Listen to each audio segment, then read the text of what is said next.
guys, so nagloko na naman yung printer. So ayan, once na yung print nyo, merong ganyan. So ang gagawin natin, lilinisin natin siya. Kailangan natin linisin.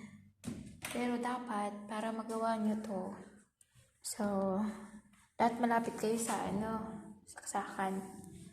So print nyo siya, tapos bilan yung hugutin para gumalaw siya yung printer head.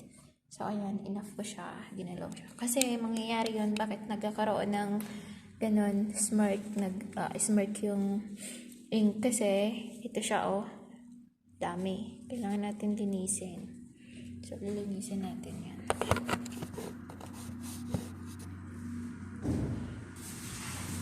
Medyo maraming magagamit dito na tissue, pero okay lang. Kasi, ganon talaga. So, dahan-dahan lang yan. So, tingnan nyo, guys. So, lilinisin natin siya ng maigi. Sumobra na naman. Hindi ko alam ba't laging ganito na lang. Tapos, yan. Kapag ganito pa siya, marami pa yung tigilan hanggang sa mawala siya. Yan. Hindi ko yung dinidiin na. Ginaganyan ko lang. Tingnan nyo. Linisin natin.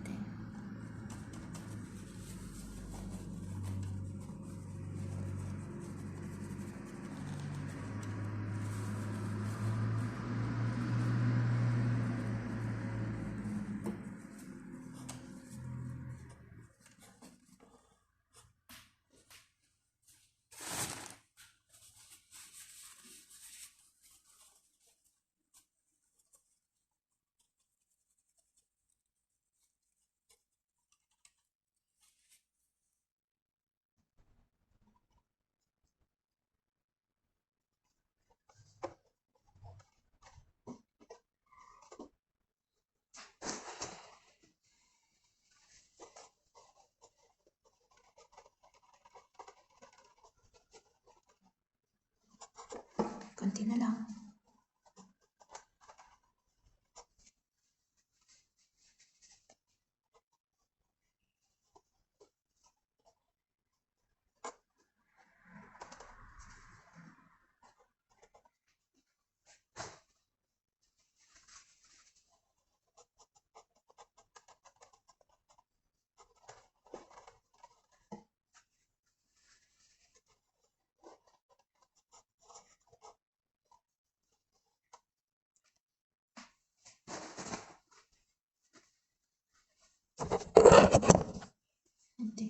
Kasabay natin ito dito.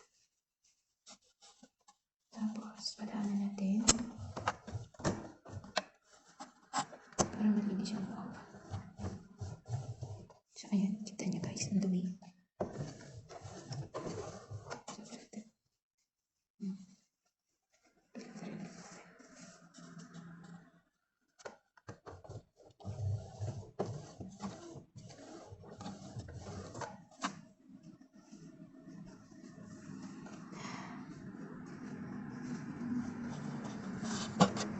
Medyo madaming magagamit na tissue dito, lalo na kapag maraming na dumi doon sa print. Yan.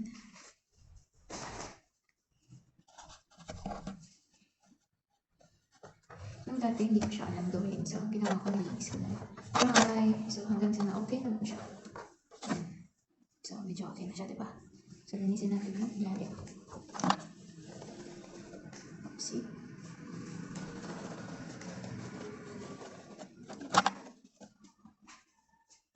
Last one.